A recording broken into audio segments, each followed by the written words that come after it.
Hey everybody, and my name's Jason Major, and welcome to another episode of Biblical Cinematic Universe. I just watched a Bible epic. That's right. Now I'm going to bring you today another Bible epic. This time, the story of Moses and the Ten Commandments. That must mean I've watched Charlton Heston and the Ten Commandments. Well, actually, no. I'm talking about the one that starred the actor who played Batman as Moses. So maybe I mean Exodus, Gods and Kings, directed by Ridley Scott. Not yet, not today. So now I know Val Kilmer. He played Batman in Batman Forever. He also played Moses. So I must be talking about that great musical, The Prince of Egypt. Not quite. Val Kilmer did play Moses in Prince of Egypt. He did the voice of Moses in Prince of Egypt, which was a musical. But I'm talking to you today about Val Kilmer in the live-action stage show, The Ten Commandments. Oh boy, oh boy, oh boy. And let's get into the good. Okay, first of all, if you go to Sunrise Records or you go to Walmart, you'll find this movie in a $1.99 bin. That's right, $2. What a deal. Or even at Walmart, less than $5. So price point is just right. Second of all, has a great special feature about the making of the production. I thought that, obviously Val Kilmer, he who had been Moses in Prince of Egypt, it's kind of interesting seeing him in this role. And it is a really big cast, and it's a really big production, and I'm sure on stage it looks great. And also, I would say that I give props actually to Val Kilmer, who, ironically, in Prince of Egypt, he's doing the voice of an animated character, but in this one he's actually acting it out. It's obviously a different interpretation. He does a great job, and he thinks that he's in the Jesus Christ Superstar of Moses. The Ten Commandments is a rock opera, so it isn't like Jesus Christ Superstar, in which there's no really dialogue too much except to fill in gaps. It is plainly just a rock opera. So that's all the good points that I can say about it. And that's it, actually. Unfortunately, for me, this is me, and I'm rating on the sliding scale of 1, I love Bible movies. 2, I love musicals. 3, I love Bible musicals even. And on that sliding scale, I still found this was a very hard to actually finish. It took me about a couple days, 2 or 3 days actually, to finally finish, and I felt like it was like dragging. And now in terms of the story itself, it is the Ten Commandments.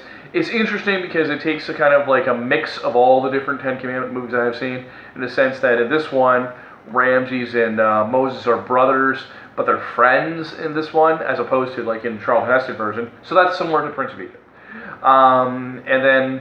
But the problem is that I don't like, even the plagues of Egypt are once you get to the plagues of Egypt, those are cut down to like 1.5 scenes. That's it. Also, the other problem I found was that, it's an over 2-hour musical, so, they had spent more time on even the rebellion at Sinai with the idol than they did, again, with the plagues, which you'd think that you could at least do 2 or 3 songs with 10 plagues. So at least you could have done like maybe half the plagues and then another half, and then obviously the firstborn, you know what I mean? No, they just sort of crammed it all into one song. It is slightly interesting to see how they do the Red Sea on stage. You'd have to see it to understand how they do it. They use a lot of video screens in this play. But I found, except for the character of Val Kilmer as Moses, who really, I believe, gives his heart in this. He really seemed passionate about the material. And a chance to do a musical version of Moses, even though he had been in Prince of Egypt. So it really seems like he's giving his heart, and so that's where I'd say this is Craving Grace.